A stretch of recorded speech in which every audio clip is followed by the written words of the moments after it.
सुबोध गुप्ता है। मैं सस्ता लोन बाज़ार.com का फाउंडर हूँ। बहुत सारे कस्टमर मुझे कई बार फ़ोन करते हैं और कहते हैं कि हमारा लोन प्री सेंक्शन करवा दीजिए किसी बैंक से।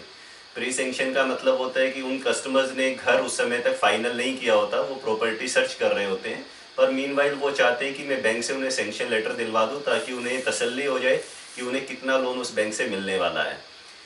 ज़्यादातर बैंक्स कस्टमर्स को मोटिवेट करते हैं और पुश करते हैं कि वो उनसे प्री सेंक्शन ले लें, पर मेरा व्यू यहाँ पर थोड़ा सा डिफरेंट है। मेरा ये मानना है कि अगर आप एक सेल्फ एम्प्लॉयड कस्टमर हैं, अपना कोई बिजनेस रन करते हैं और आप प्रॉपर्टी देख रहे हैं, तो आप प्री सेंक्शन ले लें, क्योंकि सेल्फ एम्प्लॉयड कस्टमर के केस में एलिजिबिलिटी कैलकुलेट करना थोड़ा कॉम्प्लिकेटेड और टीडियस होता है as compare to a salaried customer.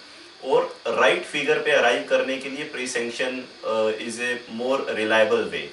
परंतु अगर आप एक सैलरीड कस्टमर हैं, आप जॉब करते हैं कहीं पे और आप प्री सेंक्शन लेने की सोच रहे हैं, तो मेरा आपको सुझाव है कि आप प्री सेंक्शन लेने के चक्कर में ना पड़े। उसके 2-3 नुकसान ही होते हैं फ़ायदे होने की बजाय। पहला नुकसान तो ये होता है कि कोई भी प्री सेंक्शन फ्री में नहीं होता। हर बैंक की कुछ ना कुछ प्रोसेसिंग फ़ीस होती है, वो आपको पे करनी पड़ती है और वो नॉन रिफंडेबल होती है। तो वो प्रोसेसिंग फ़ीस का लॉस हो सकता है अगर आपने वो लोन अवेल नहीं किया। इस पॉइंट को छोड़ भी दूँ तो दूसरा जो मेन पॉइंट है, वो पॉइंट ये है कि आपने अगर एक्स बैंक से प्री सेंक्शन ले लिया और आपने कोई भी घर ढूंढ लिया जो आपको खरीदना है, it might be sum under construction project in Noida और गुड़गांव और समवेयर एल्स, तो ज़रूरी नहीं है कि जिस बैंक से आपने लोन प्री सेंक्शन कराया था वो बैंक उस प्रॉपर्टी पे लोन दे दे। तो इससे हुआ क्या कि आपने जो सारा टाइम और पैसा खर्च किया लोन प्री सेंक्शन कराने में, वो बेकार हो गया और फिर आपको किसी दूसरे बैंक से दोबारा से लोन सेंक्शन करवाना पड़ेगा जिससे वो प्रोजेक्ट अप्रूव्ड है। हर बैंक हर तरह की प्रॉपर्टी पे लोन नहीं देता। हर बैंक के अलग अलग रूल्स हैं, नॉर्म्स हैं कि वो किस किस तरह की प्रोजेक्ट को फंड करते हैं या किस किस तरह की प्रॉपर्टी पे वो लोन देते हैं। तो सैलरीड कस्टमर के केस में एलिजिबिलिटी कैलकुलेट करना बिल्कुल सिंपल होता है। आप खुद भी कैलकुलेट कर सकते हैं, नहीं तो आप मुझे फ़ोन कर सकते हैं और हम 15 मिनट में ही आपको बता देंगे कि आप लगभग टेंटेटिवली कितने लोन के लिए एलिजिबल हैं।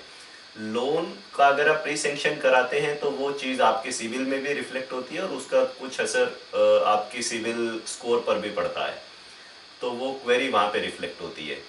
तो लोन प्री सेंक्शन कराने से सैलरीड कस्टमर अगर आप हैं तो कोई विशेष फ़ायदा नहीं है। पहले आप प्रॉपर्टी ढूंढने पे ध्यान दीजिए और जिस समय आप प्रॉपर्टी शॉर्टलिस्ट कर लें कि हाँ मैं ये प्रॉपर्टी लेने वाला हूँ, तो जस्ट टोकन मनी देने से पहले आप हमें फ़ोन कर सकते हैं या उस बिल्डर से पूछ सकते हैं कि कौन कौन से बैंक इस प्रॉपर्टी पे लोन दे रहे हैं।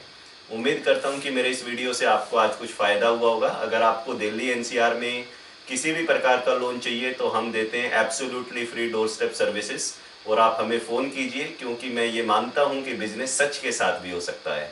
शुक्रिया।